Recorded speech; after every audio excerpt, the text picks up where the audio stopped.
Nutritionist. This is Natalie here, the holistic nutritionist behind Glow Nutritional Consulting. I am just going to make sure that we are all set up here, that things look good for you guys, and then we're going to get started on basically a whole bunch of stuff that I would focus on if I was in a position where I was diagnosed with gestational diabetes. I'm also going to talk about the advice that I gave my sister before she went in for her beautiful orange drink. She was looking for a really kind of filling breakfast that would help her to get a kind of reliable reading on the test, because if you go in on an empty stomach and drink that much glucose, you're going to have a hard time with that test. So we're going to talk about that as well. And if you did go in, and if you're still kind of struggling with this, they can run a second test for you. But if you did go in and your readings came back funny and you actually had not eaten, that would be one of my biggest kind of concerns for getting a reading that's a little funny. Just because if you have not had food in your stomach, that's a very fast absorption drink, and it's going to hit your bloodstream like nothing else. So we're going to jump into kind of a whole bunch of stuff you can do, and then I will try to sum it up at the end with kind of like top recommendations so that everything feels very clear and concise and pulled back together and all of that good stuff. So if you don't know me, I am Natalie. I'm the holistic nutritionist here behind Glow Nutritional Consulting. I am running this Facebook Live right now, so if you see me kind of jumping through questions or reading different people's responses, I'm not going nuts. I'm reading the comments just in case you see this later posted up on YouTube or somewhere else so that you can get help. So the first thing that I want to really clear up is that not all carbohydrates are the same. There are completely different styles of carbohydrates, and we're going to talk about those tonight. The first thing that I would do, the biggest focus that I would have if I was going through gestational diabetes, would be to focus incredibly hard on fiber, because fiber is going to slow down the absorption of sugar into your bloodstream, and it's going to make it kind of like complex carbs, which we're going to talk about in a second. Fiber helps to release the carbohydrates very slowly into the bloodstream. Now, one of the recommendations I will make is to cut out all refined sugar, but if you were to take in a refined sugar with a lot of fiber, that can actually make it almost like a complex carb in the body that will digest a lot slower. So the first thing I would be focusing on would be heavy fiber intakes from really good sources. So I'm not talking about one of the really kind of like fiber supplements that you can get in a jar or like a bottle. That's not at all. And I'm not talking all brand either. I'm talking from real foods, which brings us to fruits and vegetables. So I'm going to read you out a couple of the highest fiber rich foods out there, so that you can start to incorporate those into your diet, because I always like when I can give clients advice that gets them to focus on what they can add into their diet instead of just focusing on what to kind of restrict out. So raspberries, cauliflower, collard greens, broccoli, Swiss chard, and spinach are kind of the some of the highest foods that you can find in fiber. So those are foods to include lots of, to snack on, to incorporate into whatever you're doing. So raspberries can be an awesome snack. Cauliflower, you can steam up and just eat on its own, or you can roast cauliflower. It's amazing if you've never roasted it. There's a recipe where you toss it in a little olive oil and curry powder, and I don't usually like curry powder as a flavor, but this stuff turns out amazing. And then 1 teaspoon of salt. So I think it's 1 teaspoon of curry powder, or maybe a little more, and 1 teaspoon of salt, and maybe about 2 tablespoons of olive oil. Mix it all together and throw it in the oven for, I think, about 45 minutes at maybe 350. And it comes out just like amazingly good tasting. So that's one option for cauliflower.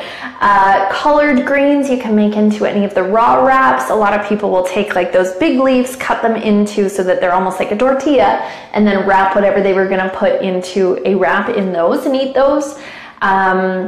Broccoli, you can steam up, you can saute with olive oil and garlic and onions, fantastic. Swiss chard, you can throw in different soups or stews, and spinach as well. You can do pretty much anything with. You can throw baby spinach like straight into your smoothies, blend that up. You'll be getting a nice dose of iron, which is incredibly helpful in pregnancy anyways.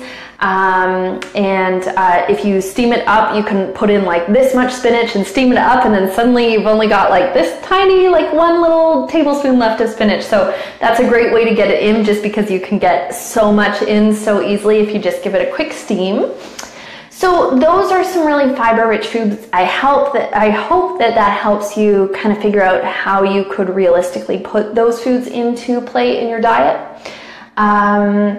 There are a couple of extra foods like flax seeds or chia seeds that are incredibly fiber rich. So aim to get those in. You can throw flax seeds ground up into your smoothies. You can replace eggs in baking with ground flax seeds and water. So for every one egg that you would use, you can use a tablespoon of ground up flax seeds or chia seeds and 3 tablespoons of water. Just mix that up, and it'll kind of, if you let it sit for a minute, it'll become this kind of like jelly, kind of jelly type of mixture, and you can throw that in as egg replacer in anything that you may be baking. That will incredibly boost up the fiber content in it, which means anything that is sweet in it or that may be sweet in it will be absorbed and digested a lot more slowly. So then healthy muffins, if you are going to be getting into muffins, get away from anything with white flour. So white flour is something that pretty much is absorbed super quickly, and it doesn't have much to slow down the absorption. So look for muffin recipes, if that's what you're into, that are sweetened with maybe stevia or made with like whole grain oats, because that's going to be a big difference for you, instead of if you've kind of been going to like a coffee shop muffin, which is much more like a cupcake in nutritional value, which means that there's no nutritional value, so stop eating those. Overnight oats, steel cut oats tend to be a favorite of different clients kind of in a slow cooker. Throwing cinnamon on them is fantastic, because cinnamon has been shown to help balance blood sugar levels. And one of the recipes that I'll often give for energy boosting and blood sugar balance, which are very closely related throughout the day, is to have Ezekiel bread, which is a super whole grain bread you can find in the freezer section of most good health food stores. Throw almond butter on that, and then throw kind of like half a teaspoon of cinnamon or a quarter of a teaspoon of cinnamon. Even small amounts of cinnamon has been shown to make such a difference in blood sugar balance. So that is something that you could definitely include. The next step, so we covered fiber and we've covered cinnamon. So step number 3 would be to get rid of refined sugar. Get rid of it as much as you possibly can handle. Get rid of it, and that includes white potatoes for me. I know it's like a little different than outside of sugar, but it also includes white flour. Get rid of all of those. It includes maple syrup, agave, coconut sugar, any of the demerara sugar, any cane sugar, any sugar beet sugar, any weird sweetener that you can find. I don't care the claims that are on it. It's gotta be out of your diet for now.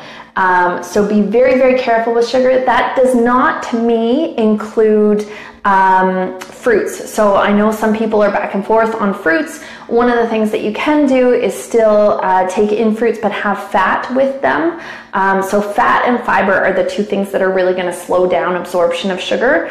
The good thing about fruit is that it contains a fairly high amount of fructose, which is a sugar that has to be converted by the liver before it is put in use as glucose through the bloodstream, which means it's going to take a little bit longer to kind of be active in the bloodstream than straight glucose. So it's a little bit different than just like a straight sugar that I would look at, and There are so many different minerals that help to, and vitamins that help to make sure that your blood sugar levels are balanced, that aid in synthesis and absorption and breakdown and how your body handles sugar, that are contained in fruits, and there tends to be a lot of fiber in fruits. So go for the apples, especially pears, raspberries, all fantastic and really rich in fiber. That is, again, going to slow down that absorption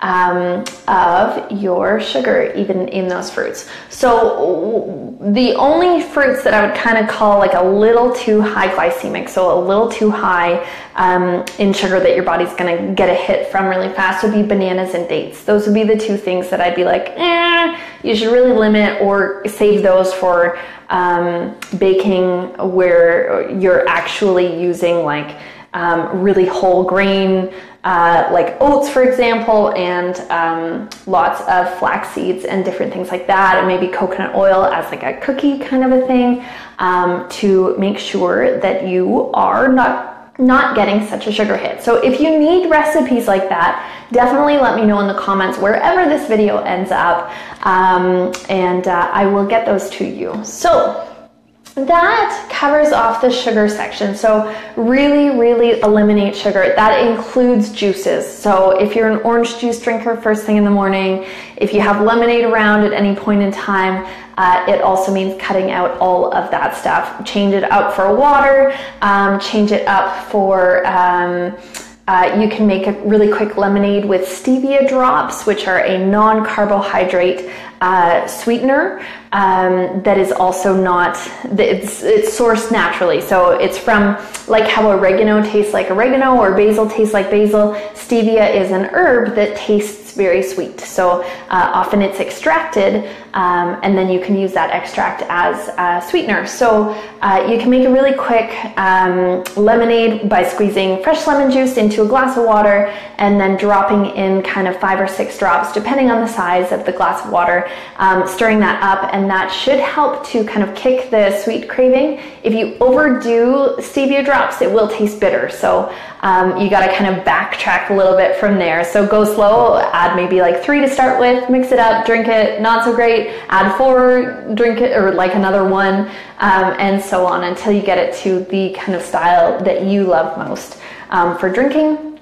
You can also get unsweetened chocolate almond milk and add stevia drops to that. The only thing that I will say is do not miss meals because you're drinking fake sweetened, and I mean that because it's not sugar, but it's not like a Splenda, or not fake in that way. Make sure that you are not skipping meals and drinking these things, because that can be hard on your blood sugar. Skipping meals in general can be very hard. But when you're kind of tricking your taste buds into thinking that there's a sweetener in there, then some body processes can still happen that make your body think that there's like a little bit of sugar in things, and it can lead to a drop. So point number 4 is do not skip meals at all and snack often. Just make sure that you're snacking on good stuff and having meals on good stuff. That's very important. So we have covered off, just so that we get there together, we have covered off not all carbs are the same, focus on fiber, get rid of all sugars. You can use stevia as kind of a lemonade or a chocolate milk replacement kind of sweetener so that you have something that still kind of tastes sweet. Cook with cinnamon, add cinnamon to different things. The study was not done for gestational diabetes, but it was done and it showed a drastic reduction in kind of blood sugar spikes through the day when somebody included as little as a 1/4 teaspoon of cinnamon in their day, which is so easy to take in and can do such magical things. So cook with cinnamon, eat often. That is such a big one. Do not skip meals. That is so detrimental to your blood sugar levels. When you skip meals, you're not getting in complex carbs that would slowly kind of bring up your blood sugar levels. instead of like a cake or something that would kind of spike and crash your blood sugar levels in really bad ways, which you don't want to do.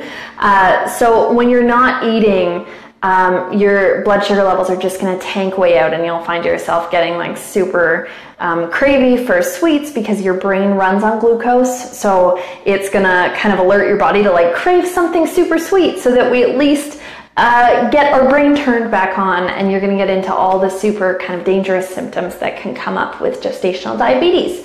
So be careful on that. Make sure that you are snacking often. Sometimes that'll look like making sure you have protein bars in your purse. Sometimes it'll look like having like an all-in-one kind of meal replacement drink that's very kind of Whole Foods oriented on your counter if you're around during the day, or at your desk. Sometimes that means having like little cartons of those drinks, like it's shoved in your purse or in your car. Whatever it is, start squirreling away really healthy snacks so that you can find them when you're on the go and when you're out and wherever, so that you never go without food, and try and eat every 2 to 3 hours.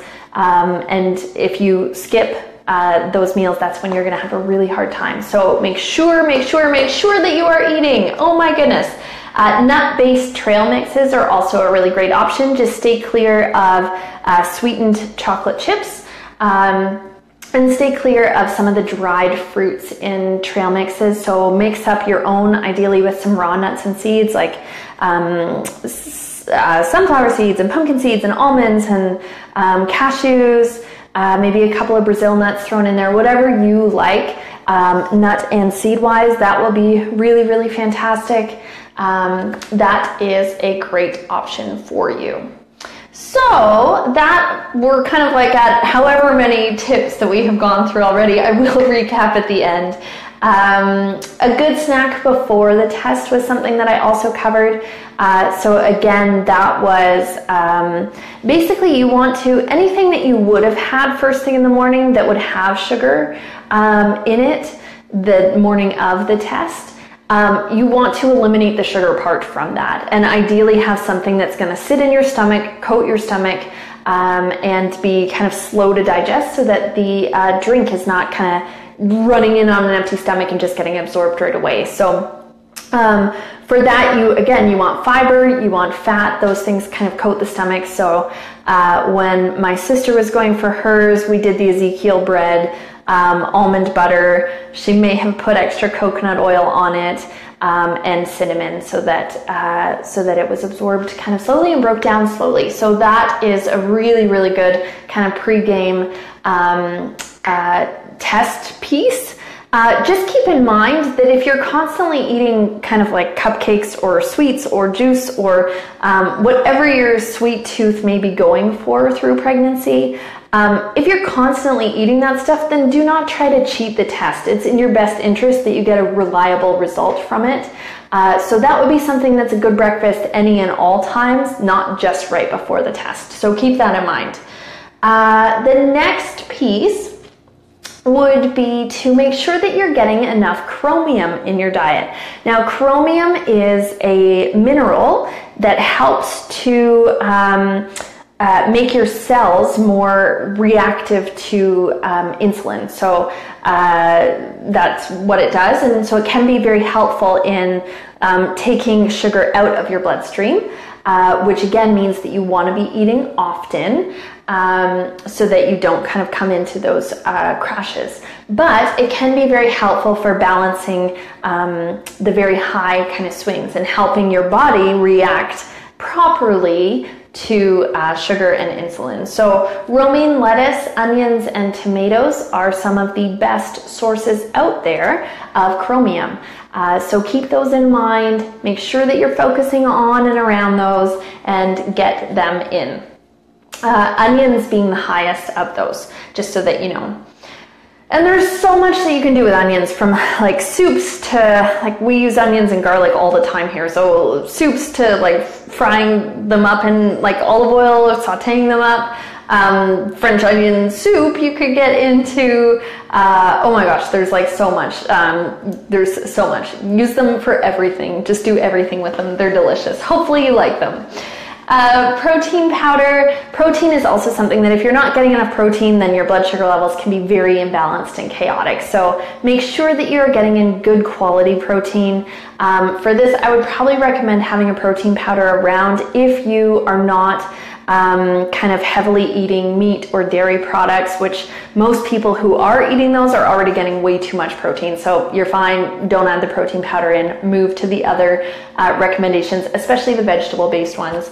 But if you are not having tons of kind of dairy products or meat, that kind of stuff, then having a protein powder around can just make it really simple so that you kind of like tug something back, you can keep up whatever you're doing, that kind of stuff. So Sun Warrior is the one that I tend to recommend. And Vega is the other brand that I absolutely love for protein powders out there. Just be cautious. They're not for everybody.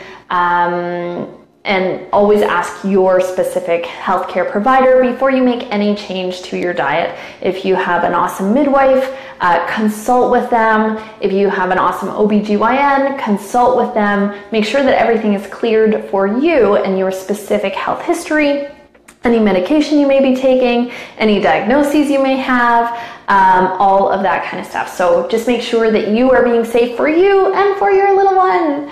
Yay! Sometimes I would, if I had a client come in with gestational diabetes, I would look at altering their prenatal if they were on one that didn't contain chromium or that wasn't very well absorbed. Or that had a lot of forms of different minerals that are not very kind of broken down easily or synthesized easily. So that would be something that I might look at switching. And again, that's kind of like on a case to case, but look at a higher quality prenatal, especially if you're on kind of like the drugstore, kind of like cheapest. That would be a good one to switch out to something of a much higher quality. And if you go to blog.glownc.ca, at the top you should be able to search. If you search prenatal, I have written an article on some of the best prenatal vitamins out there, in my opinion, with no affiliations to any brands. I just wanted to kind of share for this like amazing population that deserves the best health out there.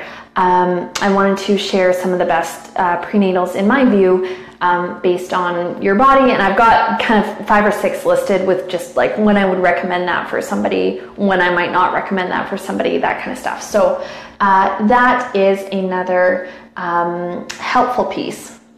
So protein powder we covered. So the pancreas is what excretes the blood sugar balancing hormones, so insulin and glucagon. And it also deals with all the enzymes to help you break down food. So we've covered kind of from the cell how to make it more receptive to insulin, which is going to help balance your blood sugar levels. Now I wanted to kind of cover from the pancreas, the other side of things, how you can help it out or take work off of it. One of the ways that you can do that is to focus on eating a lot of raw food.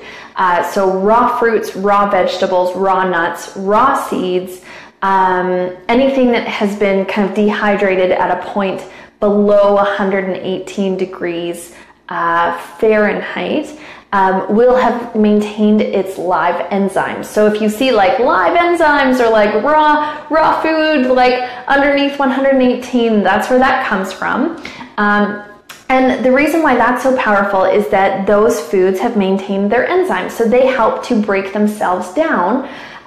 So that takes a job off of the pancreas by kind of not relying on it to produce all your enzymes, because all your cooking or all your eating is cooked foods that where their enzymes are no longer active or helpful in breaking down the food. So that takes a little bit of a job off of your pancreas, which can make your blood sugar levels, those hormones, more active and kind of flowing. So that is a really great tip. And then lastly, oh my goodness, we're getting towards the end. So if you guys have any questions, throw them into the comments now. I will still do a recap for you. But lastly, thyroid issues can be a really, really big thing that cause blood sugar swings. So If you have not had blood tests yet done for your thyroid in pregnancy, I would highly recommend that you ask for those, especially if you have any kind of family history and that kind of stuff. So I know there is a point in time in pregnancy where they should test your thyroid function, which would be TSH on any of your blood tests. Sometimes they'll also test free T3 and free T4. But that would be something that's absolutely really, really important to get checked, because it can have such an impact on your blood sugar levels. So that can also be kind of like a root cause of the blood sugar levels all going wonky. So we have come to the end. So I'm just going to do a quick recap and try and kind of reconfirm all of the foods that will be helpful for you, so that you have a general idea of how to go about the next little while keeping your blood sugar levels balanced. So one of the things that can be very helpful is focusing on complex carbs. So we talked about excluding refined sugar. One of the things that you could look to include would be things like lentils, which are also an awesome source of protein, but they're also a carbohydrate that breaks down slowly. So what that means is that when you take them in, your blood sugar levels are going to rise at a very consistent level, but they're also so full of fiber that they're going to kind of help buffer if you are eating anything that I do not recommend. But if you do end up having anything with any kind of sweetener, it will help to kind of slow down that absorption. So having lentils, having chickpeas, having hummus, having any of the different beans. There's like cannellini beans, navy beans, black beans, there's so many different kinds. So eating lots of those. Eating lots of whole grains, so having quinoa or brown rice, or the Ezekiel bread that I had chatted about if you can handle gluten effectively, the whole grain oats that we were talking about. Those are all really awesome sources of complex carbs that will again bring your blood sugar levels up so that your brain is fueled, your energy levels are on, but not lead to a drastic crash like the sweeter things would. So not all carbs are the same. Keep in mind the two separate groups. We talked about eliminating all of the sugars. That includes all of the natural sugars. It drives me insane when there are like sugar-free recipes that actually have maple syrup or something else in them. They are not sugar-free. That is a carbohydrate sweetener.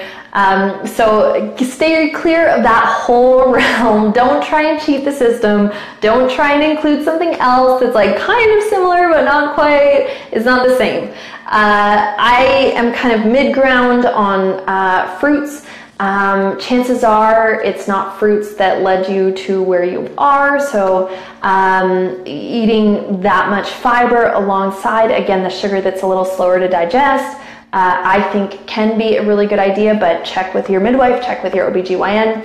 And then the kind of third group of carbohydrates over on this side are to absolutely consume, because they're going to form the kind of base and foundation for your blood sugar levels. And if you don't have any carbs at all, if you try to do like some kind of just like high protein, high fat diet, then when you do get carbs back into your system, it can be very, very wonky in how your body deals with that because it's just not used to it. And keep in mind that there are systems in your body that like to rely on carbohydrates to fuel them. So you want to fuel up the parts of you that need that, especially your brain, because otherwise you're going to feel so cloudy and so foggy and so unfocused. And chances are, if you have mommy brain already, you do not need more of that. You do not need to add to that.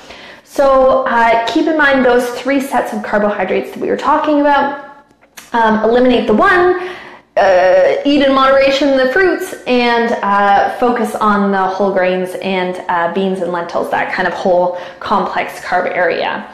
Focus on fiber. We talked about flax seeds. We talked about raspberries, cauliflower, collard greens, broccoli, Swiss chard, and spinach as some top sources. We talked about healthy muffins, if that's what you're into, using like actual steel cut oats or like those super heavy rolled oats in place of some of the like quick digest and quick cooking oats. We talked about overnight oats. A lot of people do kind of slow cooker, where you mix everything into the slow cooker and turn it on and it's ready for you in the morning. That's a great place to add cinnamon into so that you have that. We talked about stevia lemonade and stevia chocolate milk so that you have something that kind of helps with the cravings if you are really craving sugar and if it's a big journey for you to actually kind of eliminate all those sugars. We talked about cooking with cinnamon, really, really helpful, eating often, never skipping meals, and doing whatever you have to do, like hoarding food in all of the secret places, just in order to have food around so that you will actually eat. That is so, so important. Having a good snack before the test so that the reading on the test is accurate, and so that you don't go through kind of all the hassle and extra testing and stress and chaos of kind of having a really bad reading simply because you didn't eat before the test. We talked about chromium, talking about romaine lettuce and onions and tomatoes, including those. That helps the cells be more receptive to insulin, which means your blood sugar levels are brought down more effectively. That is fantastic. Having protein, making sure that you are actually getting enough. Having protein kind of powders if you need them around, or things like the Vega drinks. I'm not sponsored by anybody. I just like to throw out kind of like the things that I would go to so that you know what to look for if you end up at a health food store, instead of being like, okay, there's like 58 different protein things, I don't know what to choose. So Vega came out with these different drinks that have some greens in them, and plant-based protein and some fiber, all in this kind of little drink. So that might be an option. Otherwise, their protein powders are stevia sweetened. So that would be something to maybe check out so that they will be completely carb-free. Liver health. We're going to skip that one because that gets into a whole nother area, and so many of these recommendations already jump into kind of cleansing the liver, eating a lot of veggies, eating a lot of fiber. All of those things slowly help to cleanse out the liver anyways, but liver health, since I mentioned it, is connected to your blood sugar levels. Pancreas, focusing on raw foods.